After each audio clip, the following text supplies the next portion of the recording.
Buenas tardes, saludos a todos los congresistas. Bienvenidos a la última ponencia de las segundas jornadas de formación en salud, nutrición y ciencia de la actividad física. Durante esta jornada, Daniel Basile Popescu, farmacéutico, nutricionista especializado en nutrición deportiva y entrenamiento funcional de alto rendimiento, así como destacado docente e investigador, participará con nosotros en el segundo Congreso Internacional Online sobre Salud, Nutrición y Ciencia de la Actividad Física. Nos ilustrará con una ponencia enfocada en la influencia del resveratrol en la homeostasis de la insulina en pacientes con diabetes múltiple tipo 2. Os damos la bienvenida al segundo Congreso en Salud, Nutrición y Ciencia de la Actividad Física. Este evento se erige como un espacio crucial para la divulgación y el desarrollo de cuestiones científicas que abordan directamente la distinción entre salud, la nutrición y la actividad física. Deseamos que paséis un rato agradable y os recordamos que podéis ir poniendo vuestras preguntas por el chat. Y cuando quieras, Daniel, todo tuyo. Muchas gracias. Bueno, buenas tardes a todos.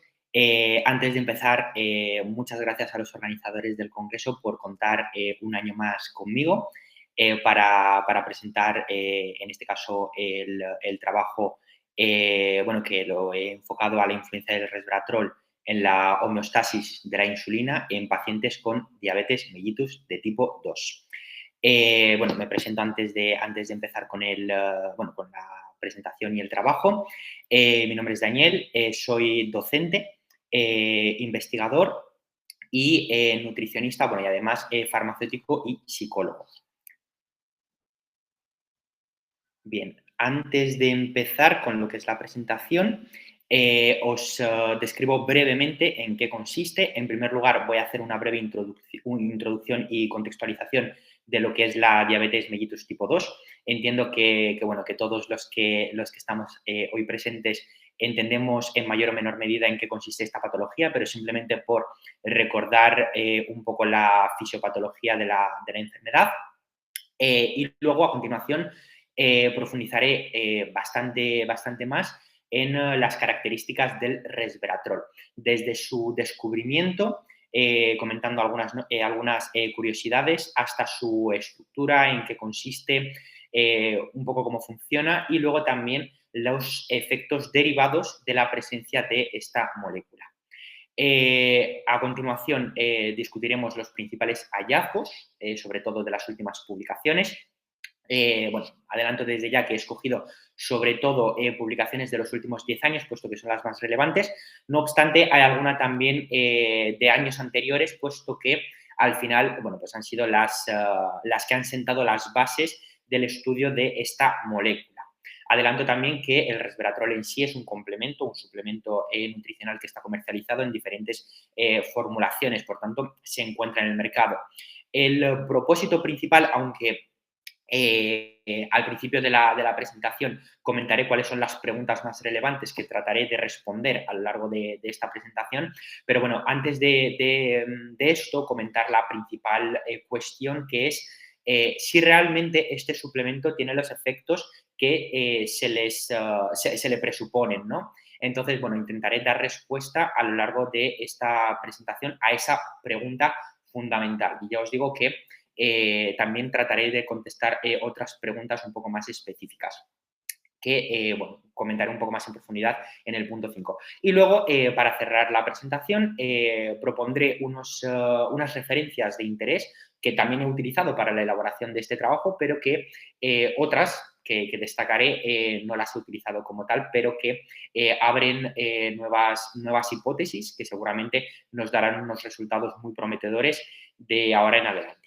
Bien, pues dicho esto, voy a comenzar recordando, mejor dicho, brevemente qué es la diabetes mellitus de tipo 2. Bueno, yo creo que todos sabemos que se trata de una enfermedad crónica que es multifactorial, es decir, que su instauración no se debe a un único factor, sino que es consecuencia de múltiples factores. Entre ellos, las causas principales que he destacado aquí y que no he profundizado en ellas, pero bueno, simplemente para recordarlas, la obesidad, el sobrepeso y la obesidad, la falta de actividad física o sedentarismo y una dieta inadecuada. Que bueno, esto incluye muchas causas más específicas, como por ejemplo una mala alimentación, una mala distribución de los macronutrientes, un exceso, por ejemplo, de grasas saturadas, un exceso de azúcares de alto índice glucémico y un largo etcétera. Pero bueno, la enfermedad en sí se caracteriza por esa hiperglucemia que se debe a una falta de sensibilidad o una disminución de la sensibilidad a la insulina. Es decir, la insulina por múltiples razones no funciona como debería funcionar, ya sea porque hay una menor secreción de la misma, ya sea porque los propios tejidos responden peor a la misma, es decir, de alguna manera no la reconocen y bueno, hay un largo etcétera. Bien, dicho esto, vamos a seguir. Vale. Simplemente en esta diapositiva recalco esas condiciones, es decir, esa resistencia a la insulina, porque no responde los tejidos adecuadamente a su presencia, o la disminución de la producción de la insulina, recordando que, bueno, que esta hormona es producida por las células beta del páncreas. Bien, un poco de epidemiología. A nivel global se calcula que alrededor de 463 millones de personas en específico padecen de diabetes. De estas personas, el 90% tienen diabetes de tipo 2, que es la que nosotros tratamos a lo largo de este trabajo. Entonces, podríamos decir que alrededor de 400 millones de personas a nivel mundial conviven con esta enfermedad, ¿vale?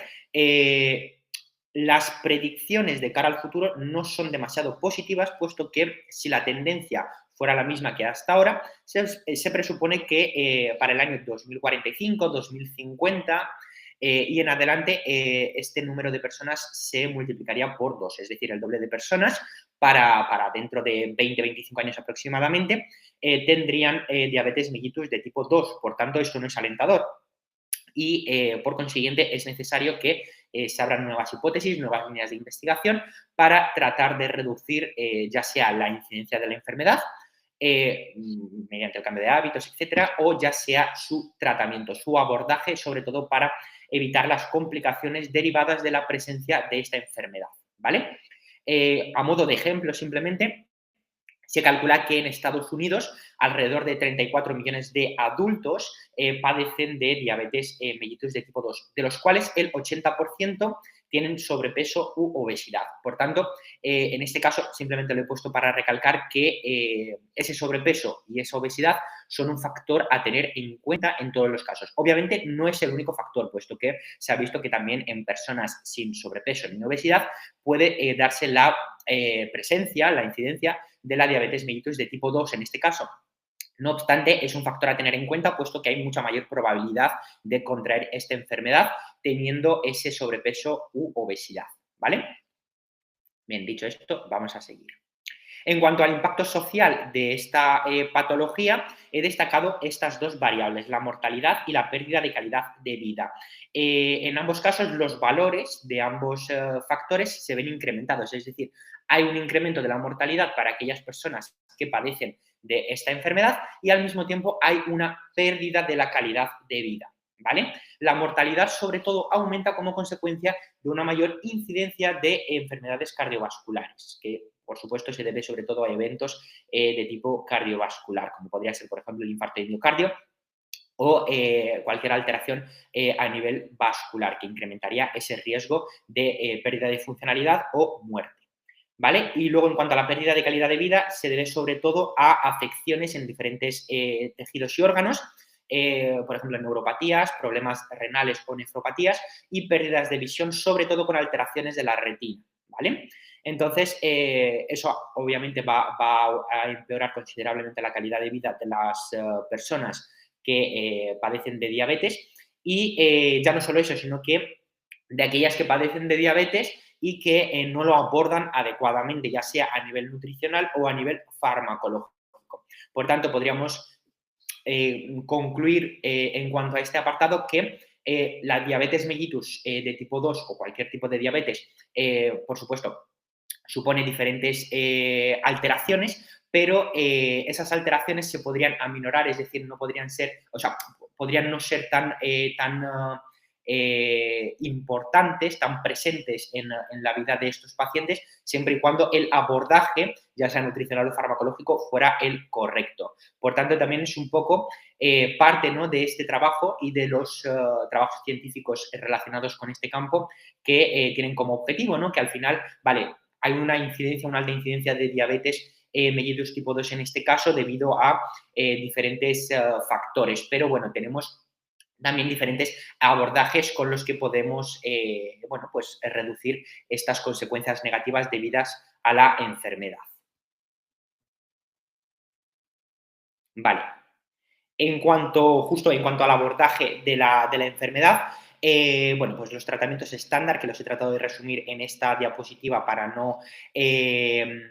bueno, pues para no estar demasiado tiempo hablando de los mismos. En primer lugar, sería el cambio en el estilo de vida, que es fundamental, es decir, aunque haya un tratamiento farmacológico, los cambios en el estilo de vida son completamente necesarios para conseguir el éxito, sobre todo, bueno, tanto a corto, pero sobre todo a largo plazo, que al final es lo que se pretende, que incluiría pues esa dieta saludable, reduciendo diferentes alimentos y, bueno, pues cambiando esas proporciones, el ejercicio regular, es decir, evitar el sedentarismo y también teniendo como objetivo primordial la pérdida de peso. Bueno, ya lo sabéis, que sería sobre todo la reducción o pérdida de grasa, sobre todo a nivel visceral, que al final va a ser la que más problemas nos va a dar a nivel cardiovascular y cardiometabólico. Y luego, en cuanto al abordaje farmacológico más habitual, bueno, la famosa metformina, que todos la conocemos, que es uno de los principales tratamientos a nivel oral, y luego los inhibidores del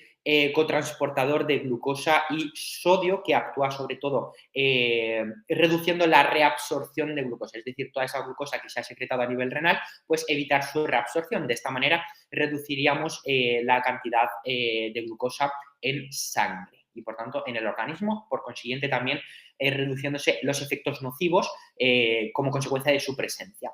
Y luego la insulina, que en este caso también es un tratamiento estándar, independientemente de la formulación de la insulina, que bueno, que ya sabemos que hay de diferentes tipos. A grosso modo, esto sería el abordaje principal, que no el único, obviamente, pero sí el principal.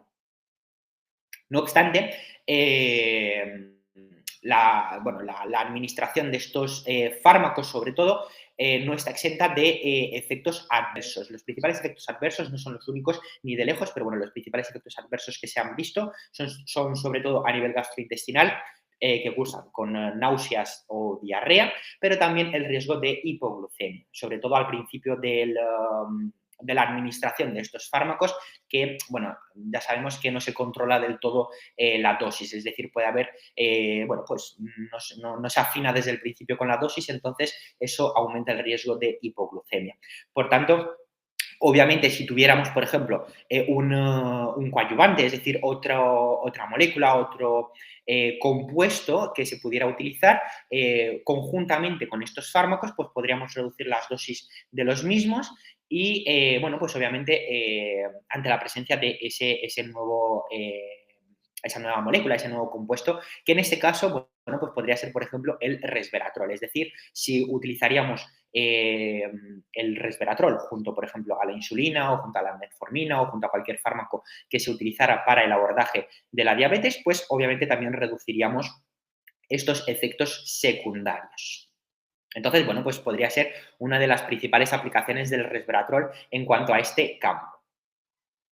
Bien, luego también si por lo que sea no podemos abordar la diabetes por la situación del paciente, por sus características, etcétera, sin utilizar un fármaco, otro aspecto negativo que tendría la presencia de ese fármaco es la adherencia, que habría que considerarla. Por lo general, los pacientes diabéticos que no están bien entrenados o que a lo mejor no van a consulta con frecuencia, tal y como les corresponde, pues suelen tener una adherencia baja. Por tanto, en este caso no estamos consiguiendo nada. Es decir, aunque el diagnóstico se haya realizado correctamente y se haya dado con el fármaco que mejor le funcione a ese paciente en la dosis correcta, si la adherencia es baja a ese tratamiento, pues tampoco conseguiríamos los resultados deseados, ¿vale? Por tanto, esa diabetes seguiría evolucionando, dando por consiguiente un mal pronóstico y, como consecuencia de la progresión de la propia enfermedad. Es decir, aumentaría el riesgo de retinopatía, nefropatía, neuropatía, etcétera. Bien, pues Esto sería todo con respecto a, bueno, a la patología vamos, la fisiopatología de la diabetes mellitus tipo 2 y en cuanto al abordaje tanto nutricional como farmacológico. Entonces vamos a entrar un poco más en materia explicando qué es el resveratrol, dónde lo podemos encontrar, alguna curiosidad específica y luego entraríamos directamente en materia con respecto a los principales estudios disponibles, sobre todo para llegar a unas conclusiones un tanto más claras con respecto a la, bueno, pues a la administración de lo que sería este suplemento. Bien, en primer lugar, el resveratrol es un compuesto polifenólico. Veremos que el hecho de que sea un compuesto polifenólico va a tener repercusiones en cuanto a sus efectos, sobre todo el efecto antioxidante, ¿vale? Que lo adelantaremos un poco más, que lo comentaremos, perdón, un poco más adelante. Pero no solo va a tener propiedades antioxidantes, sino que también va a tener propiedades antiinflamatorias. Todas estas propiedades las comentaremos en detalle a continuación. Pero antes adelantaremos que se puede encontrar en alimentos comunes, como pueden ser, por ejemplo, el vino tinto, las uvas y los arándanos, aparte de, por ejemplo, las moras también. Fue aislado por primera vez en el año 1940 por un científico japonés, ¿vale? En esta planta, en la planta Veratrum grandiflorum. Veratrum grandiflorum, perdón, es una planta bueno, que se considera tóxica, por tanto, simplemente se encuentra disponible sobre todo en regiones asiáticas de manera endémica, pero no, es mucho más difícil encontrarla en otras partes del planeta debido a eso, a que es una planta tóxica que compite considerablemente con otras plantas que se encuentran en su entorno, además de que también sería tóxica, por ejemplo, para los animales, por tanto, conllevaría ese peligro adicional. Pero 2 décadas después, es decir, se encontró por primera vez y se aisló en las raíces de esta planta, pero 2 décadas después se volvió a identificar en otra planta de otra familia diferente, en este caso la Polygonum cuspidatum. Esta planta en concreto nos la podemos encontrar también en regiones asiáticas, como por ejemplo China, Japón, Corea, pero está prohibida en otras regiones fuera de estas zonas, porque nuevamente se trata de una planta que compite considerablemente por los recursos de otras plantas y que además resiste a ambientes incluso extremos. Bueno, como curiosidad, podría tolerar temperaturas de incluso menos 35 grados centígrados y no solo eso, sino que además resiste en ambientes salinos y en terrenos con diferentes pHs. Entonces, claro, pues una vez instaurada en una zona, como podría ser, por ejemplo, España, o diferentes zonas de Europa, Estados Unidos, etcétera, pues sería muy difícil de erradicarla, ¿vale? Y recordemos que va a competir con otras plantas. Por tanto, en concreto, esta está prohibida su introducción en hábitats que no sean los suyos, ¿vale? Entonces, bueno, es algo a tener en cuenta, pero ya os digo que a nivel como curiosidad, porque en su momento cuando se aisló el resveratrol en estas 2 plantas, no se conocía de su existencia en alimentos tan comunes como los que hemos comentado anteriormente y que volveremos a destacar a continuación. Bien, lo que os decía, se encuentra en las uvas rojas, en el vino tinto, en arándanos, en moras y en pequeñas, bastante menores proporciones en otros alimentos. Sus principales propiedades, que vamos a comentar a continuación y que se van a explicar todo lo que se conoce a día de hoy, lo que está comprobado a día de hoy, tiene un efecto antioxidante, antiinflamatorio, cardioprotector, anticancerígeno y neuroprotector. Estas 3 últimas, de cardioprotector, anticancerígeno y neuroprotector, son propiedades beneficiosas derivadas del efecto antioxidante y antiinflamatorio que tiene este compuesto, ¿vale? Por tanto, bueno, pues en este caso nos viene estupendamente, ¿no? Como recomendación, por ejemplo, para pacientes con diabetes mellitus tipo 2, porque al final todos sabemos que el endotelio, sobre todo el endotelio vascular, se ve afectado y diferentes células del organismo también. Por tanto, vamos a ver si tiene algún sentido recomendarlo para pacientes con diabetes mellitus de tipo 2. Bien, pero antes vamos a comentar brevemente la estructura de este compuesto. Existen 2 formas isoméricas. La principal, la activa, es el transresveratrol, ¿vale? Pero también existe en su forma cis. El transresveratrol es el que se encuentra principalmente en los alimentos que hemos comentado, es decir, las uvas, el vino tinto, las moras y los arándanos por excelencia, ¿vale? También en pequeña proporción se encuentra en su forma cis. La forma activa sería la forma trans, ¿vale? Entonces es algo a tener en cuenta, sobre todo a nivel de formulación. Bien, pues visto esto e introducido el resveratrol, es decir, conociendo sus propiedades, vamos a tratar de dar respuesta a estas preguntas, ¿vale? Con lo que nos queda de la presentación. Las voy a leer textualmente para que queden lo más claras posibles. El resveratrol tiene un efecto significativo en la reducción de la glucosa en pacientes con diabetes mellitus de tipo 2. Bueno, pues es lo que vamos a ver. Puede mejorar la resistencia a la insulina, es decir, reduciendo esa resistencia a la insulina. También lo vamos a ver. ¿Cuál es su impacto sobre los niveles de hemoglobina glicada o glicosilada? Pues también vamos a verlo, sobre todo porque recordemos que este parámetro es muy útil para ver el control de la glucosa en la sangre de los pacientes con diabetes mellitus de tipo 2 en este caso. Por tanto, ya sabemos, simplemente por recordarlo, que si hay altos niveles de hemoglobina glicada, pues ese control no es demasiado bueno, y si sus niveles pues, son más bajitos, pues podríamos concluir a priori que el control de la diabetes es el adecuado, ¿vale? Entonces vamos a ver si la administración de resveratrol, sobre todo más a largo plazo, tiene algún efecto positivo sobre los niveles de hemoglobina glicada. Y luego, por último, cuáles van a ser los principales mecanismos de acción del resveratrol.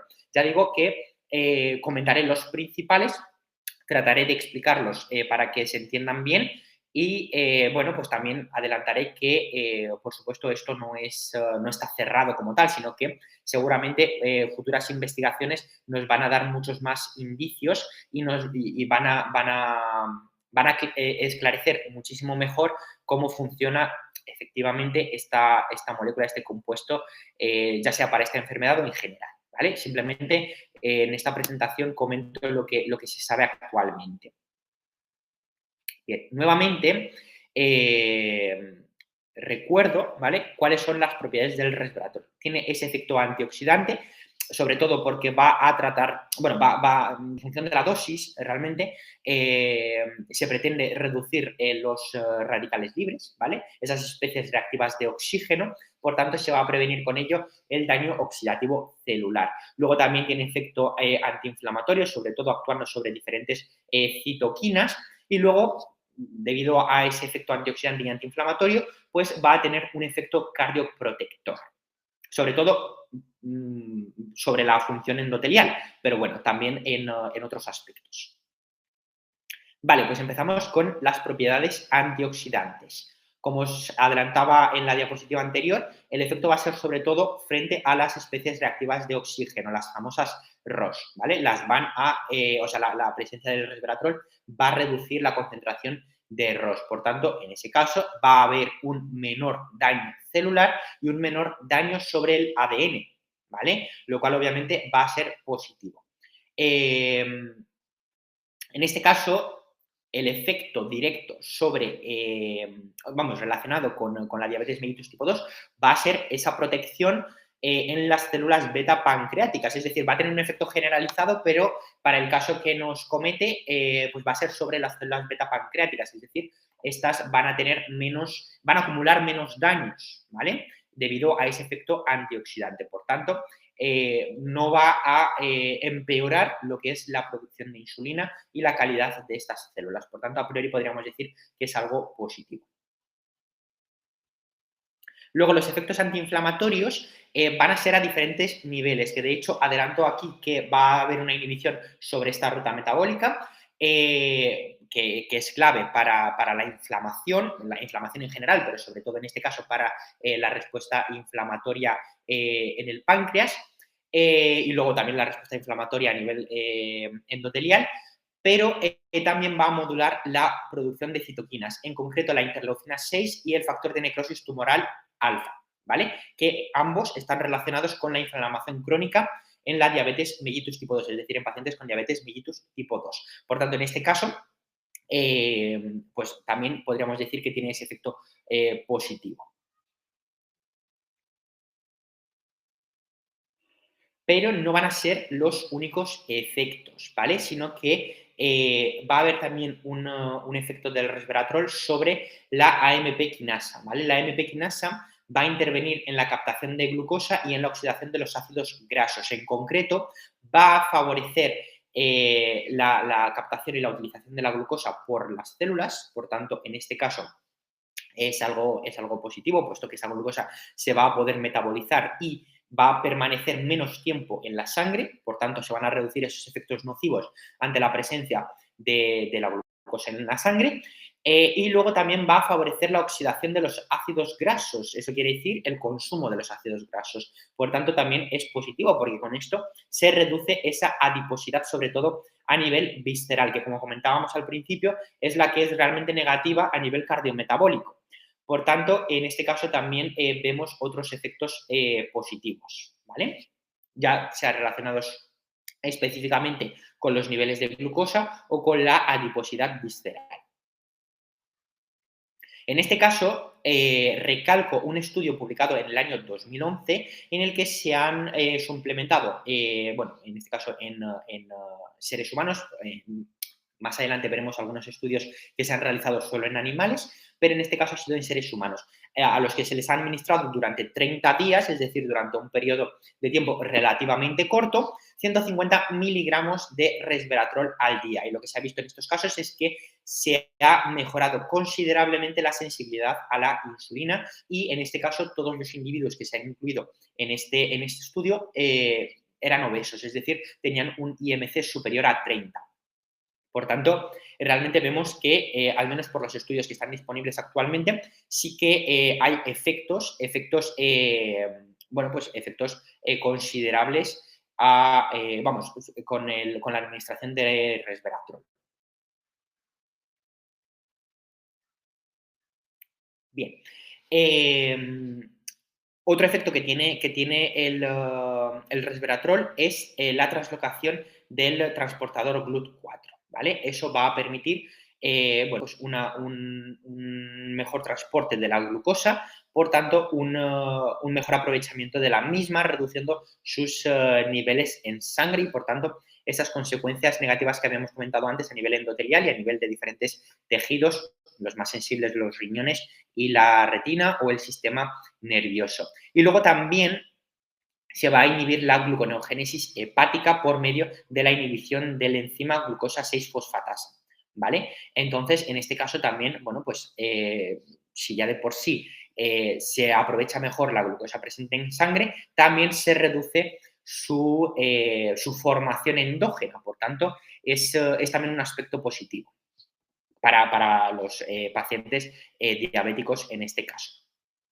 Y lo vemos en este estudio que también he señalado aquí, publicado en el año 2012, ¿vale? Que en este caso sí que es verdad que las dosis fueron mayores, es decir, si en el estudio anterior vimos que los efectos se observaban con dosis de 150 miligramos al día, en este caso este estudio ha considerado una dosis superior de 500 miligramos al día, ¿vale? Y en este caso lo que se ha observado es una reducción del 10% de los niveles de glucosa en ayunas en comparación con el grupo placebo. Los pacientes estaban diagnosticados con diabetes mellitus tipo 2. Por tanto, bueno, pues ha habido esa reducción significativa encima en ayunas, lo cual también es algo positivo. Bien, vamos a ver específicamente, como habíamos comentado al principio, los efectos del resveratrol sobre la hemoglobina glicada, lo cual nos va a dar también bueno, pues un indicio de cómo funciona este compuesto a largo plazo. Lo que se ha observado, lo adelanto desde ya, aunque lo veremos por medio de diferentes estudios, es que al cabo de, bueno, de 2-3 meses de administración del resveratrol, en algunos casos un poquitín más, pues se ha visto una reducción de la concentración de hemoglobina glicosilada. Por tanto, se podría decir que a largo plazo el resveratrol tiene ese efecto positivo en pacientes con diabetes mellitus tipo 2. En concreto, lo vemos aquí, que nuevamente, bueno, en este estudio publicado en el año 2019, es decir, relativamente reciente, nuevamente 500 miligramos al día, se ha producido una reducción del 0,64% en los niveles de hemoglobina glicosilada tras 12 semanas, es decir, aproximadamente unos 3 meses. Bueno, yo creo que todos sabemos, aunque lo recalco por si acaso, 12 semanas, 3 meses realmente es un periodo de tiempo relativamente corto, ¿vale? Es decir, los efectos de la hemoglobina glicosilada, o sea, los efectos sobre la concentración de hemoglobina glicosilada seguramente serían mucho más positivos a medida que pasa el tiempo. Por tanto, a los 4, 5, 6 meses seguramente este porcentaje se vería aumentado. No obstante, en este ensayo simplemente se realizó durante esos 3 meses aproximadamente. Pero vamos, seguro que estudios posteriores bueno, pues comprobarán este efecto en un periodo de tiempo mucho más largo.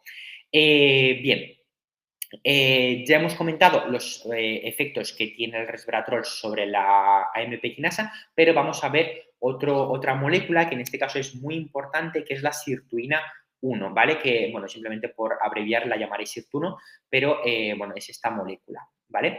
Entonces, por continuar explicando los mecanismos que se conocen a día de hoy del resveratrol en general, pero también en pacientes con diabetes mellitus tipo 2, voy a empezar, bueno, pues voy a continuar, perdón, por explicar los efectos que tiene sobre estas dos proteínas. Bien, en primer lugar, el SIRT1, ¿vale? Es una enzima que actúa activamente sobre la biogénesis mitocondrial. Eso quiere decir, ¿vale? Que tendrá un efecto sobre el metabolismo energético, ¿vale? Por tanto, si aumentan los efectos de esta enzima, pues por supuesto también va a mejorar ese metabolismo energético. Por tanto, para pacientes con diabetes mellitus tipo 2 en concreto, eso será algo positivo, ¿vale? Vamos a ver un poco más específicamente cómo funciona esta enzima, esta proteína. Vale, pues tal y como he recalcado, va a tener efectos sobre la longevidad celular y el metabolismo energético, ¿vale? En concreto, aumenta la actividad de este cofactor, esta proteína coactivadora que va a regular esa biogénesis mitocondrial, es decir, va a favorecer una mayor producción de mitocondrias, favoreciendo esa eficiencia energética.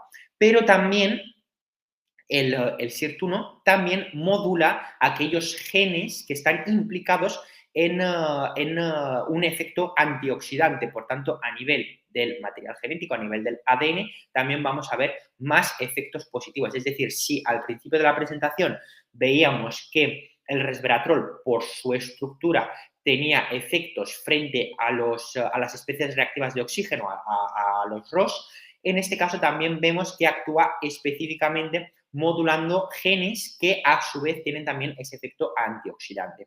Por tanto, se potenciaría considerablemente todavía más ese efecto antioxidante, reduciéndose ese daño celular, ¿vale? Pero al mismo tiempo se mejora esa eficiencia energética por medio de un aumento en la producción de mitocondrias. Por tanto, todavía más efectos positivos.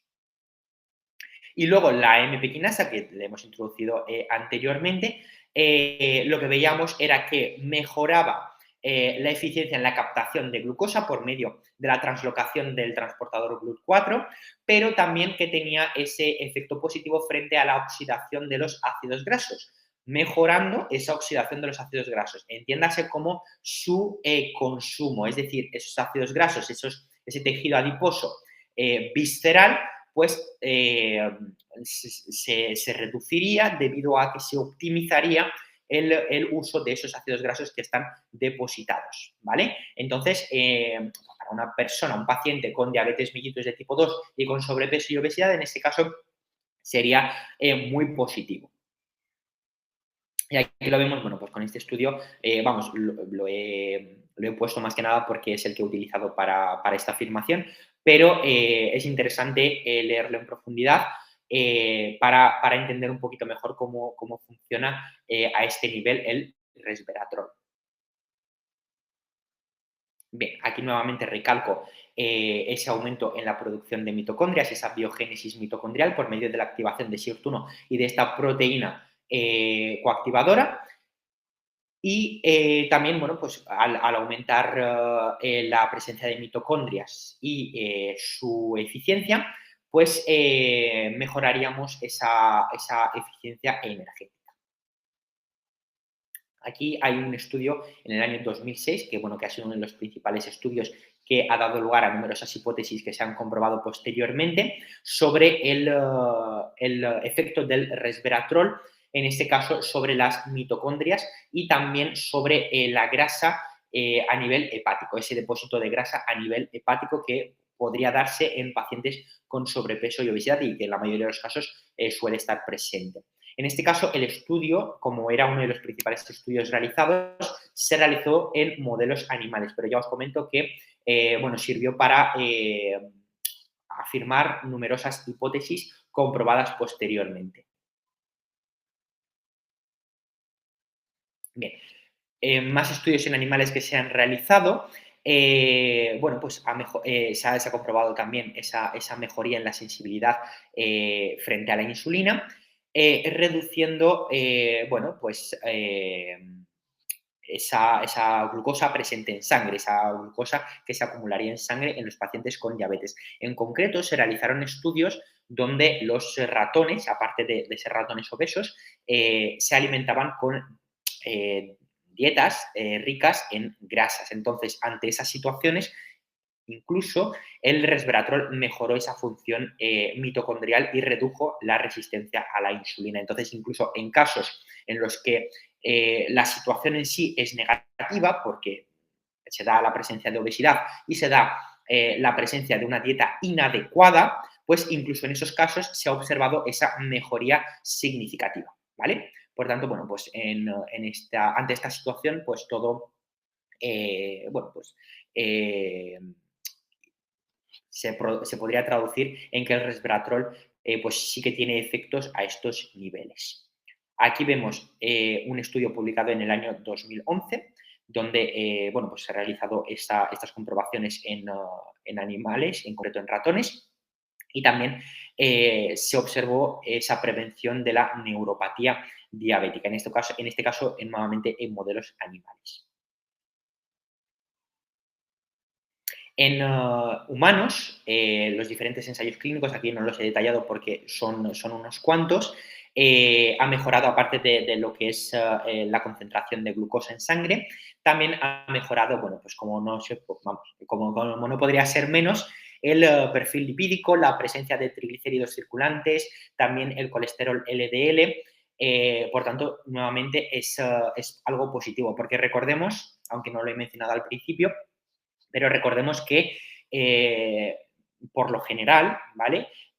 Aquellos pacientes que tienen diabetes mellitus tipo 2 también es probable que padezcan de síndrome metabólico, ¿vale? Entonces, bueno, pues en este caso la reducción del colesterol LDL y de los triglicéridos pues sería algo positivo para ambos casos, es decir, ya sea que padezcan síndrome metabólico o que no lo padezcan ni lo tengan diagnosticado.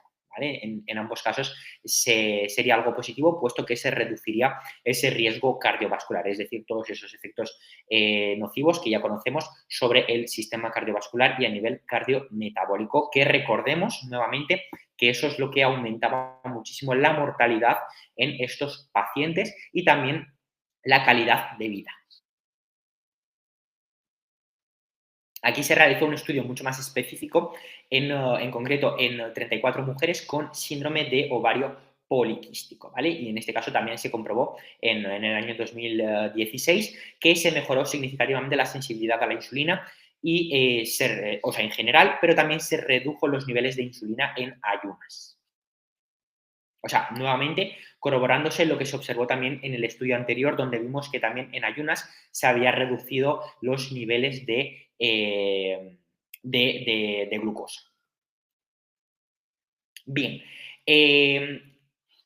a partir de esta diapositiva tenía como objetivo, bueno, pues recalcar que tienen en común, es decir, las características principales de todos los estudios disponibles sobre el resveratrol y su influencia, bueno, pues sobre la homeostasis de la insulina y la glucosa, en concreto en pacientes con diabetes mellitus tipo 2, pero también con síndrome metabólico. Es decir, también he incluido algún estudio en el que, bueno, en el que también en concreto se habían diagnosticado pacientes con síndrome metabólico, ¿vale? Sobre todo para ver cuáles son las características comunes de estos estudios, sobre todo para comentarlas posteriormente cuando bueno, pues, explique un poco las conclusiones derivadas de este trabajo, ¿vale? En general, los estudios abarcaban desde las 4 semanas, que es muy poquito, hasta las 96 semanas, ¿vale?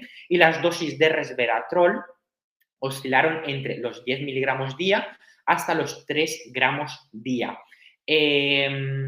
Veremos a continuación que a medida que se aumenta la dosis de resveratrol, también se pueden observar ciertos efectos secundarios. Por tanto, al igual que habíamos visto antes con los fármacos que se utilizan habitualmente para el abordaje de la diabetes mellitus tipo 2, que había efectos secundarios, pues en este caso el resveratrol no está exento de esos efectos secundarios, que en algunos casos podrían ser hasta parecidos. Pero también, obviamente, traigo una propuesta para reducir ambos efectos secundarios, es decir, tanto del tratamiento farmacológico habitual como de la administración de resveratrol. Pero bueno, no me quiero adelantar, es simplemente para que entendáis un poco del porqué de estas diapositivas.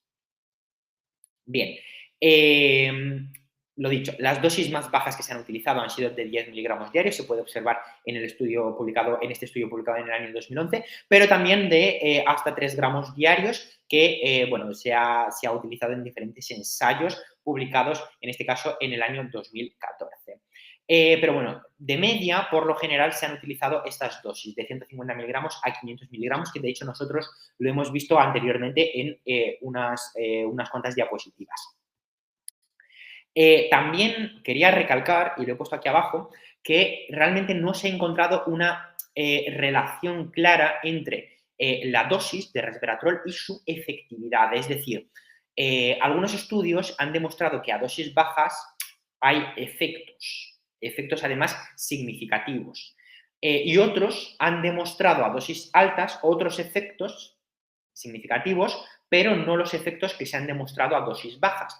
Por tanto, esto, bueno, pues podría traducirse en que puede haber diferentes condicionantes que nos impiden realmente pues demostrar bien que, bueno, pues cuál es la efectividad del resveratrol y que haya una linealidad entre la dosis de resveratrol y los efectos que se observan, ¿vale? Por tanto, también lo que quiero concluir con esto es que todavía hay mucho margen de estudios y de hipótesis que se tienen que comprobar, ¿vale? Bien, dicho esto, también vamos a comentar las características de las diferentes intervenciones que se han realizado en los estudios disponibles. Hay intervenciones cortas, de 4 a 8 semanas, es decir, un mes, 2 meses aproximadamente, pero también hay otras más largas, como había comentado antes, de 96 semanas. Por lo general, los efectos más notables se han visto en aquellas intervenciones superiores a 8 semanas, o al menos los efectos más significativos. Por tanto, en este caso sí que es verdad que podría haber una mayor linealidad que con respecto a la dosis.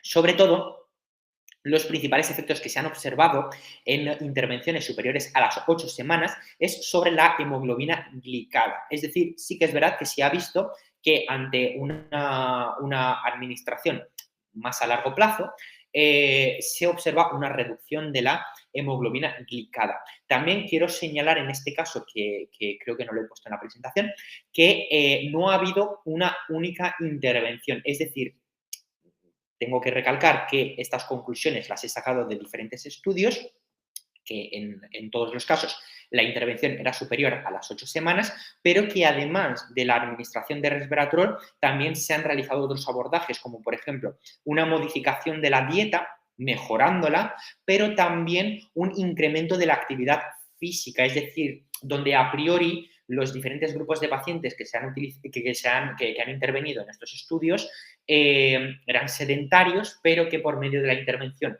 con la administración de resveratrol también se ha modificado la dieta y también se ha aumentado la actividad física. Por tanto, no se puede llegar a una conclusión clara de si estos efectos son solo debido a la administración de resveratrol o si se deben, que seguramente sí, al resto de intervenciones. Por tanto, en este caso, quiero señalar que para futuros estudios que se realicen es necesario que se hagan intervenciones específicas donde haya una única intervención, es decir, que en este caso solo se administre el resveratrol, pero que no se modifiquen el resto de variables, porque si no es muy difícil llegar a conclusiones claras.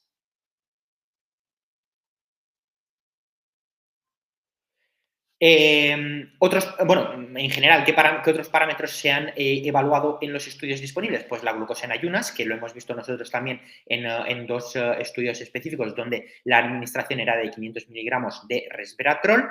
Bueno, la secreción de insulina y la resistencia a la insulina en diferentes tejidos y, como he comentado antes, la concentración de la hemoglobina glicada. ¿Vale?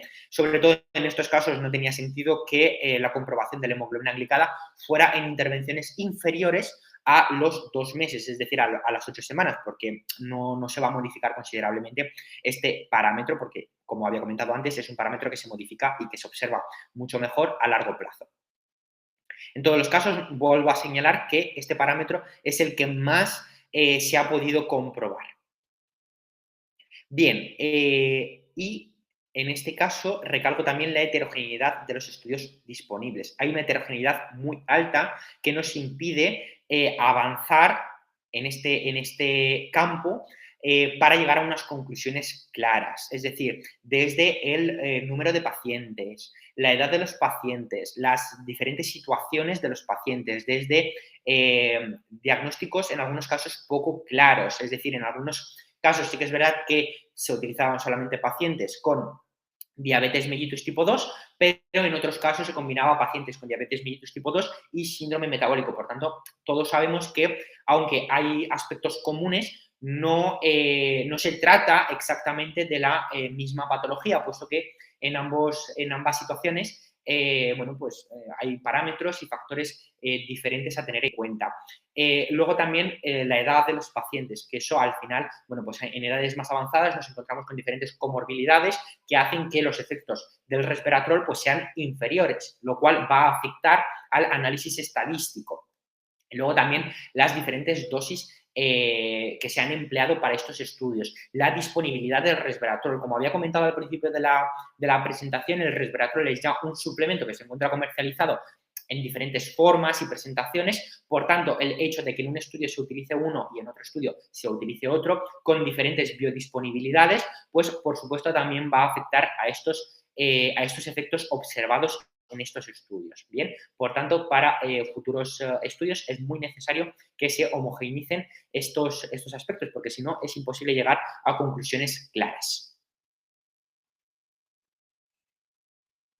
Aquí, bueno, pues recalco diferentes estudios que se han realizado nuevamente con diferentes dosis. En algunos casos, los mismos autores repiten estudios en diferentes años, cambiando las variables de estudio y llegando, bueno, pues en algunos casos a conclusiones un tanto dispares. En este caso, por ejemplo, este estudio publicado en el año 2011, observó una reducción del 10% de la glucosa en ayunas en pacientes tratados con resveratrol con una dosis de 10 miligramos al día. Es decir, por el rango de dosis que hemos visto que podía llegar hasta los 3 gramos al día, en este caso, pues es una dosis muy chiquitita para observar estos efectos. Por tanto, a esto me refiero con la homogenización de tanto de las dosis como de los parámetros que se analizan. Bien, esto en cuanto a la administración de resveratrol sin combinación, es decir, sin combinarlo con otras moléculas. Pero también se han realizado estudios donde el resveratrol se ha combinado con otros fármacos disponibles, en este caso con la metformina, que habíamos visto al principio, que es uno de los principales fármacos que se utiliza para el abordaje de la diabetes mellitus tipo 2, y se han observado pues una mejora adicional. Y luego, en este caso, el resveratrol con el orlistat, que también se ha observado una mejoría, en este caso en concreto, en cuanto al perfil lipídico. Por tanto, las conclusiones a sacar en claro en cuanto a la combinación del resveratrol con diferentes fármacos ya disponibles es que se puede reducir la dosis de estos fármacos que hemos visto que tiene esos efectos nocivos, bueno, nocivos no tanto, sino esos efectos secundarios propios de los mismos. Por tanto, se reducirían esos efectos secundarios y al mismo tiempo se mantendría o incluso se mejoraría el efecto terapéutico. Por tanto, sería como matar dos pájaros de un tiro, ¿vale? Porque al final el paciente estará mejor abordado terapéuticamente y al mismo tiempo se reducen esos efectos secundarios derivados de la única administración de estos fármacos. Por tanto, sería algo, como digo, muy positivo para, bueno, para los pacientes. Por tanto, nuevamente son unas hipótesis que o sea, bueno, unas hipótesis ya comprobadas en parte, parcialmente, pero que se deberían hacer más estudios, bueno, pues para comprobar que esos efectos secundarios se disminuyen y que se mantiene ese efecto terapéutico. Vale.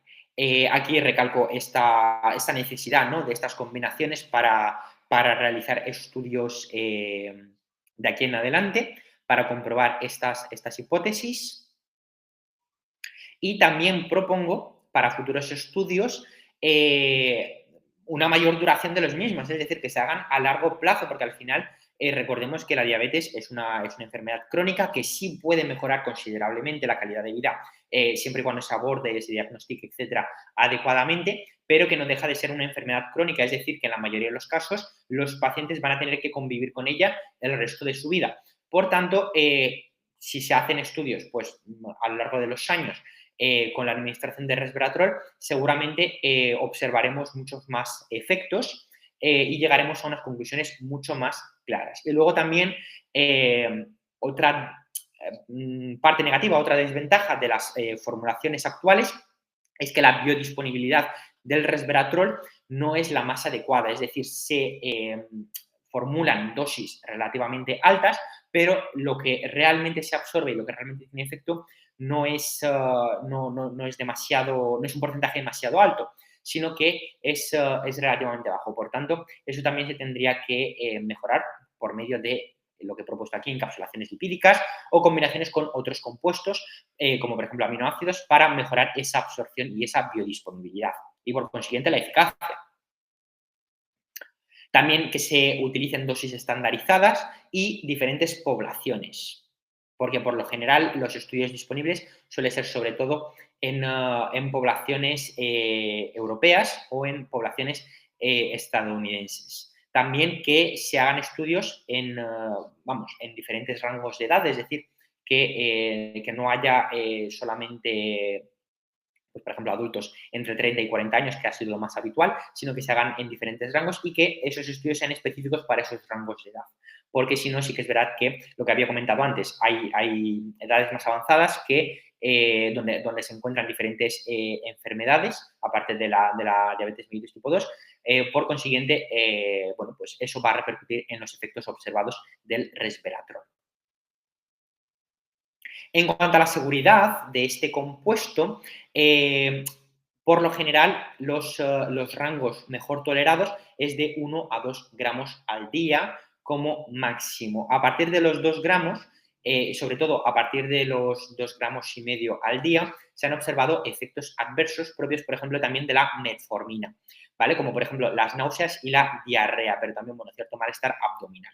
Entonces, la idea es no superar esos 2,5 gramos al día, aunque en los ensayos disponibles, en algunos de ellos, como hemos visto, se han llegado incluso a los 3 gramos. Es decir, son dosis seguras, pero sí que es verdad que a medida que se va incrementando esa dosis, también se pueden observar estos efectos secundarios. Entonces, bueno, pues mejorando la biodisponibilidad del fármaco, se podrían utilizar pues dosis, por ejemplo, de 1 gramo al día, pero con una mejor absorción de este compuesto. Y luego, en dosis superiores a los 3 gramos, se ha visto también cierto daño, cierta lesión en las células del hígado. Por tanto, es recomendable no superar esos 3 gramos al día, sobre todo por ese riesgo de afección en la función hepática. Bien, en cuanto a conclusiones,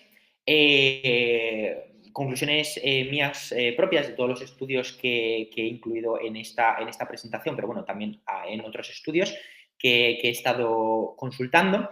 El resveratrol en sí es una molécula muy prometedora para el tratamiento de la sintomatología de la diabetes mellitus tipo 2 y también, en este caso, del síndrome metabólico, que podría mejorar considerablemente la homeostasis de la insulina, pero que, sin embargo, en cuanto a nivel de mecanismos, todavía se tienen que realizar muchos estudios que sean mucho más homogéneos. Aquí incluyo en esta diapositiva los principales mecanismos que hemos ido observando a lo largo de esta presentación sobre el SIRT1, sobre la AMP quinasa, esos efectos antioxidantes reduciendo las especies reactivas de oxígeno, los efectos antiinflamatorios mediante la inhibición de la vía NCKB y también de esas citoquinas proinflamatorias, que recuerdo que era la interleucina 6 y el factor de necrosis tumoral alfa, y también esa regulación de la gluconeogénesis hepática, que en este caso estaba inhibida casi en totalidad. Por tanto, bueno, estos mecanismos son los principales que se están considerando actualmente y que son, bueno, pues los que se están ampliando, se están tratando de llegar al máximo nivel de concreción, pero que seguramente en estudios que se hagan posteriormente, pues también se considerarán otros mecanismos derivados de la administración del resveratrol. Pero nuevamente repito que el resveratrol es una molécula que podría servir actualmente como coadyuvante para el abordaje de la diabetes mellitus tipo 2, ya sea en su fase inicial o en unas fases más avanzadas, ¿vale? Porque al final, bueno, pues conseguiríamos mínimo en dosis bajas, donde no hay efectos secundarios, conseguiríamos reducir esos efectos secundarios derivados de la administración, a lo mejor en dosis más altas, por ejemplo, de metformina, es decir, cuando se utiliza en dosis, por ejemplo, de 1000 miligramos, de 1 gramo, pues se pueden observar más efectos secundarios. Entonces, bueno, pues reducir, por ejemplo, la metformina a 850 miligramos y recomendar la administración de resveratrol, pues podría ser útil. O, por ejemplo, con la insulina, cuando a lo mejor el paciente responde de manera más irregular a la administración de insulina, pues reducir la administración de insulina y al mismo tiempo favorecer la administración de resveratrol. Esto podría ser algo positivo. Bien, y aquí al final, bueno, pues propongo 3 estudios principales que, bueno, pues si alguien tiene interés en consultarlos, seguro que puede profundizar muchísimo más en este ámbito de investigación. En concreto, en este estudio se observa que el resveratrol mejora significativamente el control de la glucosa en ayunas en estos pacientes con diabetes mellitus de tipo 2. En este otro estudio se reduce la glucosa en sangre y se mejora la sensibilidad a la insulina en diferentes tejidos cuando se utiliza como tratamiento complementario. Y en este otro estudio que se ha llevado a cabo en modelos animales, también se observa una mejora en la sensibilidad a la insulina y en el metabolismo de la glucosa. Y con esto termino la presentación. Así que muchísimas gracias a todos por llegar hasta aquí. Y aquí dejo el apartado de preguntas.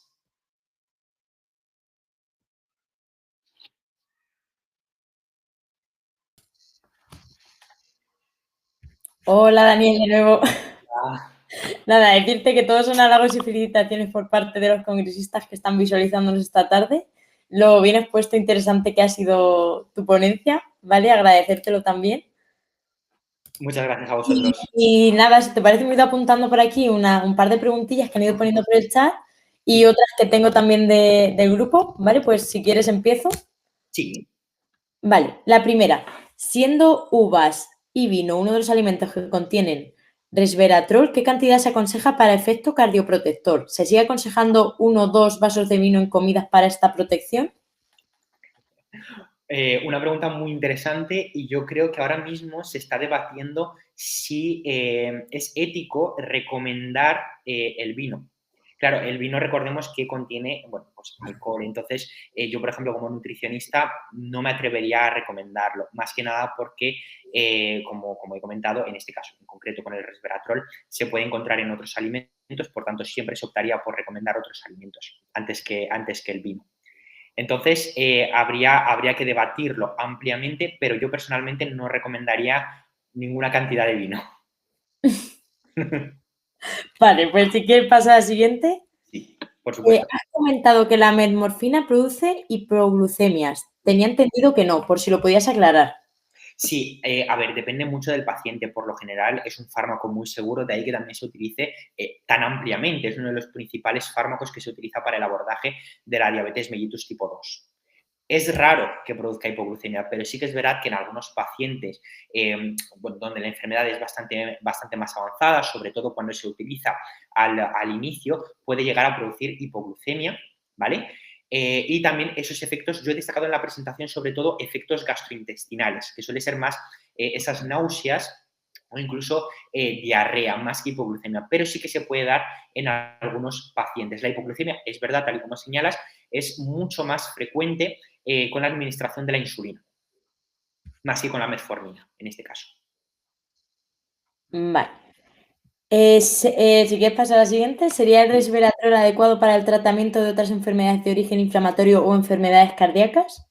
Sí, sí. Sí que es verdad que en esta presentación lo he centrado sobre todo en la diabetes mellitus tipo 2 y un poco en el síndrome metabólico, pero sí, por supuesto. Estos efectos, al final el resveratrol no va a funcionar solamente en estos pacientes, en pacientes con diabetes o con síndrome metabólico, sino que funciona en general. Es decir, una persona sana puede mejorar su estado redox general consumiendo alimentos que contengan resveratrol o en caso de que lo considere necesario, consumiendo algún suplemento de resveratrol. Estos efectos son generalizados para todo el mundo. Perfecto, pues la siguiente. ¿Existen estudios comparativos entre el resveratrol y otros antiinflamatorios naturales o farmacológicos? Sí, hay algunos estudios disponibles, no los he incluido porque sí que es verdad que ocurre un poco lo mismo de siempre. Hay mucha heterogeneidad, entonces no me pareció adecuado incluirlos, pero sí, sí que los hay. Se ha visto que que es un polifenol bastante potente, es decir, que su efecto antiinflamatorio es considerable. No llega a tener el mismo efecto que, por ejemplo, un AINE, como puede ser el ibuprofeno, el desquetoprofeno, pero se ha comparado en algunos estudios incluso con estos fármacos. Vale, perfecto. Eh, con respecto a efectos cardioprotectores, ¿tendría una acción comparable a los de los omega 3?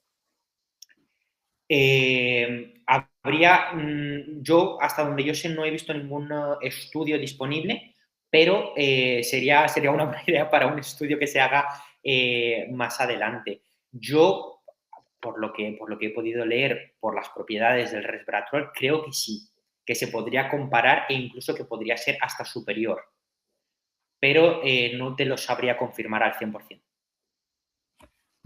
Vale, pues si nadie tiene ninguna pregunta más. Bueno, por aquí veo una que han puesto ahora mismo que preguntan que si la stevia podría reducir los niveles de azúcar en la sangre. ¿Que sí el qué? Perdón. La stevia podría reducir los niveles de azúcar en la sangre. A ver, no necesariamente. Quiero decir, no tengo ahora mismo en mente ningún estudio en el que se haya comprobado esto, pero a priori, o sea, depende un poco también del resto de alimentos que se consuman junto a la stevia. Es decir, no creo que, no sé si te refieres a si hacer un abordaje con stevia para pacientes diabéticos o en general, si podría llegar a reducir ese nivel de azúcar. Sea, es que han preguntado la pregunta así genérica, tal cual te la he comentado. Claro, no me atrevería a hacer ninguna afirmación. Claro, entiendo que, a ver, al ser un edulcorante, en este caso no se produciría ese pico de glucosa en sangre, por tanto, para una persona diabética o para una persona sana, no habría ese exceso, ¿no?, de azúcar en sangre, entonces tampoco habría la consiguiente producción de insulina y, en teoría, podría ser más adecuado.